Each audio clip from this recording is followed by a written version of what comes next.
السلام علیکم۔ بسم اللہ الرحمن الرحیم۔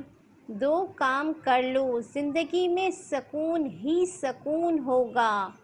دو کام کر لو، ہر عبادت کے ساتھ اس عبادت پر اللہ کا شکر اور اپنی کوتاہی پر استغفار۔ توفیق پر اللہ کا شکر اور اپنی کوتاہی پر استغفار۔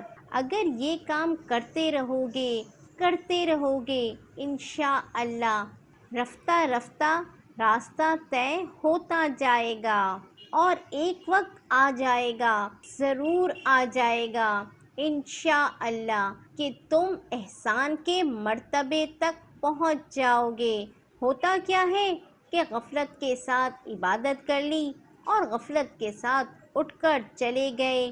ارے بھائی، نماز کے بعد ذرا سا اس نماز کے اوپر نظر ڈال لو، یعنی اس کا ذرا تصور کر لو کہ میں نے جو یہ 4 رکعت پڑھی تو کس طرح پڑھی، اور اس کے اوپر نظر ڈالتے ہوئے پہلے اللہ کا شکر ادا کر لو، اور شکر ادا کر لو کہ اے اللہ، آپ نے اس عبادت کو کرنے کی توفیق دے دی، اپنی بارگاہ میں حاضری کی توفیق دے دی۔ اے اللہ، میں اس پر شکر ادا کرتا ہوں، اور اے اللہ، آپ کی بارگاہ میں آنے کے بعد جو اس کا حق تھا وہ تو مجھ سے کیا ادا ہوتا، جو کم سے کم تھا وہ بھی مجھ سے ادا نہ ہو سکا۔ سنو، خشوع کا اعلیٰ مقام تو وہ ہے کہ اللہ نے فرمایا کہ اللہ کی عبادت اس طرح کرو جیسے کہ اللہ کو دیکھ رہے ہو، اور اگر نہیں دیکھ رہے ہو تو کم از کم یہ خیال کر لو کہ وہ تمہیں دیکھ رہا ہے۔ اعلیٰ مقام توبہ ہے کہ پوری نماز میں شروع سے لے کر آخر تک بندہ اللہ تعالیٰ کی طرف متوجہ رہے اور یہ سمجھے کہ میں اللہ کو دیکھ رہا ہوں یا اللہ مجھے دیکھ رہا ہے۔ لیکن ادنا درجہ کیا ہے؟ ادنا درجہ یہ ہے کہ کم از کم جو الفاظ تم نماز میں پڑھتے ہوئے زبان سے نکال رہے ہو، دھیان انہی الفاظوں کی طرف ہو۔ جب الحمدللہ رب العالمین کہو تو دھیان الفاظ کی طرف ہو، یعنی پتہ ہو کہ میں الحمدللہ رب العالمین کہہ رہا ہوں، الرحمن الرحیم کہہ رہا ہوں۔ حدیث میں آتا ہے کہ جب بندہ الحمدللہ رب العالمین کہتا ہے تو اللہ تعالیٰ جواب دیتے ہیں، میرے بندے نے میری تعریف کی، اور جب الرحمن الرحیم کہتا ہے تو اللہ تعالیٰ جواب دیتے ہیں کہ میرے بندے نے میری ثنا کی۔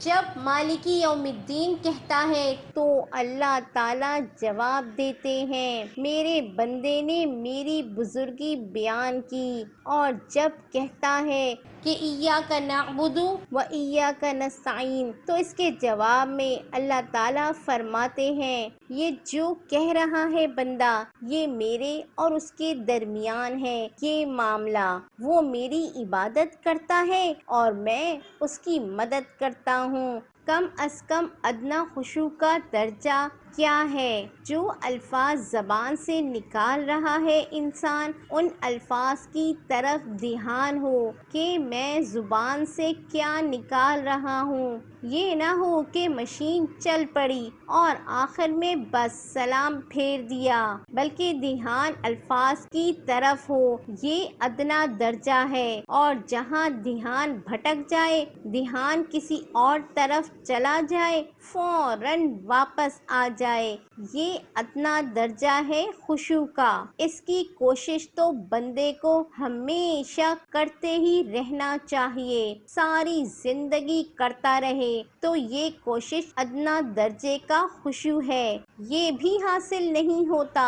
اے اللہ، آپ نے تو کرم فرما دیا تھا، ہمیں توفیق دی تھی کہ آپ کے دربار میں حاضر ہوں، لیکن جو ہمارے کرنے کا کام تھا وہ ہم سے نہ ہو سکا، تو اے اللہ ہم اس پر استغفار کرتے ہیں۔ اس لیے سنت ہے، نبی کریم صلی اللہ علیہ وسلم فرماتے ہیں کہ نماز ختم ہونے کے بعد استغفراللہ استغفراللہ استغفراللہ 3 بار فرماتے تھے۔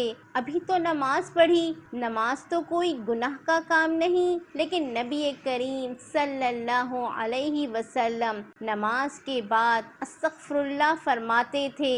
کیوں کہ اے اللہ، توفیق تو آپ نے عطا فرمائی، لیکن میں آپ کی عبادت کا حق ادا کر نہیں سکا، میرا دل و دماغ ادھر ادھر بھٹکتا رہا۔ میرے مالک کا کرم ایسا ہے، بندہ جب رجوع کرتا ہے، اپنی عاجزی کا اعتراف کرتا ہے، استغفار کرتا ہے، اپنی غلطی کا اعتراف کرتا ہے کہ مجھ سے غلطیاں ہوئیں، میں کسی طرح بھی حق ادا نہ کر سکا، ادنا حق بھی ادا نہ کر سکا۔ میرے مالک کا کرم ایسا ہے، جو غلطیاں ہوئی ہیں ایک طرف تو اس کو معاف فرما دیتا ہے۔ میرے بندے میں وہ صلاحیت نہیں، اس واسطے اپنی غلطی کا اعتراف کر رہا ہے، شرمندہ ہے، تو میں اس کو معاف کر دیتا ہوں۔ معاف کرنے کا کیا مطلب ہے کہ جو نماز میں غلطیاں ہوئی تھیں ان سب کو اللہ تعالیٰ اپنے کرم کی وجہ سے معاف فرما دیتے ہیں۔ جیسی کیسی ہم نے پڑھی قبول کر لی۔ جب بندے نے کہہ دیا کہ ہم سے نماز صحیح طریقے سے پڑھی نہیں گئی، استغفار کرنا نماز کے بعد، تو اللہ تعالیٰ نے فرمایا میں قبول کرتا ہوں۔ اس مایوسی کو دور کرنے کا راستہ کیا ہے اور اس سمت میں آگے بڑھنے کا راستہ کیا ہے؟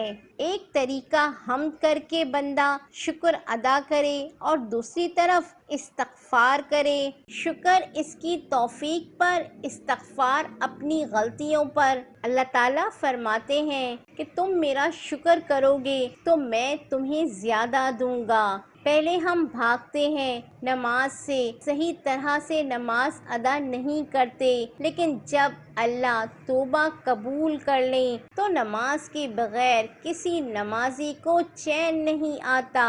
ہر نماز کے بعد توبہ کرنے سے آپ کی اگلی نماز پچھلی نماز سے بہتر ہونے لگتی ہے۔ ہر بندہ ہر نماز کے بعد مستقل توبہ کرتا رہے گا اور اگلی نماز کو پچھلی نماز سے بہتر بنانے کی کوشش کرتا رہے گا مستقل، تو دیکھ لینا ایک دن ہماری نماز میں خشوع خضوع پیدا ہو جائے گا انشاءاللہ۔ استغفار سے صغیرہ گناہ معاف ہوتے ہیں، کبیرہ گناہ بغیر تلافی کے معاف نہیں ہوتے۔ اگر ہمیں اپنی صحت کو ٹھیک کرنا ہوتا ہے تو ہم کھانے پر توجہ دیتے ہیں کہ ہم جو کھا رہے ہیں وہ حلال ہے یا حرام، معیاری ہے یا غیر معیاری۔ اسی طرح اب ہمیں اپنے دماغ کو صحیح رکھنا ہے تو چیک کریں صبح صبح ہم اپنے دماغ میں کیا ڈال رہے ہیں، نماز، تلاوت، ذکر، دعائیں، سچ یا غیبت، جھوٹ، دھوکہ، چغلخوری، وعدہ خلافی۔ چوائس ہماری اپنی ہوتی ہے۔ کوئی بھی عمل کرنے سے پہلے سوچ لیں کہ ہم جو بوئیں گے اسے ہمیں کاٹنا بھی ہے، دنیا میں بھی اور آخرت میں بھی۔ ہمیں اکیلے ہی کاٹنا ہے، ہمارا بوجھ کوئی دوسرا نہیں اٹھائے گا۔ اللہ پاک ہم سب کو صادق اور امین بنائے، آمین۔